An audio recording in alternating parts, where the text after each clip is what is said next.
The American dream versus the American reality. The first immigrants were largely European settlers, who didn't view themselves as immigrants at all, but as founders. The Naturalization Act of 1790 defined who could become a citizen, specifically free white. Others couldn't define the immigrant experience. For centuries, indigenous people and enslaved Africans were legally excluded from the very category of citizen or willing migrant. The vacation and retirement perspective.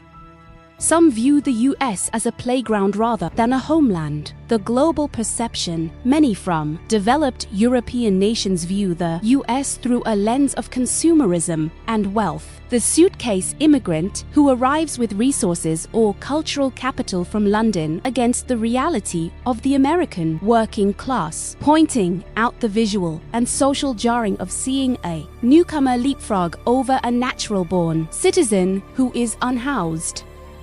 How do some immigrants open businesses immediately? We could discuss the role of foreign investment visas, community lending circles, and international credit that's available to the American poor. The frustration of seeing a refugee from a stable European city find immediate stability, while a veteran or a multi-generational American remains on the street. The stolen dream.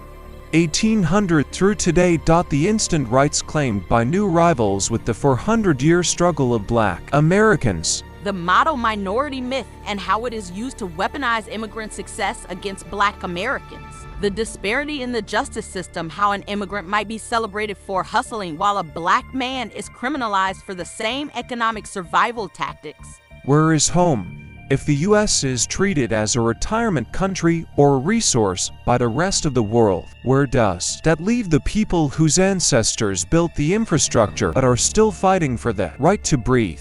A letter to the new Americans. I want to speak directly to you, to the 21-year-olds, to Gen Z and Gen Alpha sons and daughters of parents who arrived here with a dream in a suitcase. You grew up hearing the stories, didn't you? How your grandfather left a village in Slovenia, or your mother fled the streets of Paris or London, looking for better opportunities. You've been told this is the land of the free, a place where you can build a business, get a degree, and make it. And you have. You're living the dream your parents sacrificed for. But we need to have a real conversation soul to soul. You say you love this country. You wave the flag and praise the opportunity you found here. But how can you walk down these streets, look at a Black man whose ancestors survived the Middle Passage, the auction block, and Jim Crow, and not see the debt you owe to his struggle?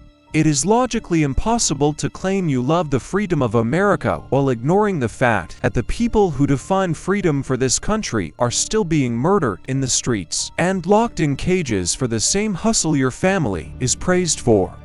To the children of immigrants, if you come here for the American dream, you must also accept the American reality. You cannot cherry-pick the opportunity and ignore the oppression. You cannot stand on the shoulders of the Black struggle to reach the top shelf, only to turn your back once you've grabbed what you wanted. If you truly love this land, you must stand with the people who built it, not as a guest, not as a spectator, but as an ally in the fight for complete social freedom. Because until the Black American, the one whose home this has been for centuries, is truly free, your opportunity is nothing more than a temporary pass. Which side of history are you going to sit on? The side that just uses America, or the side that finally helps fix it?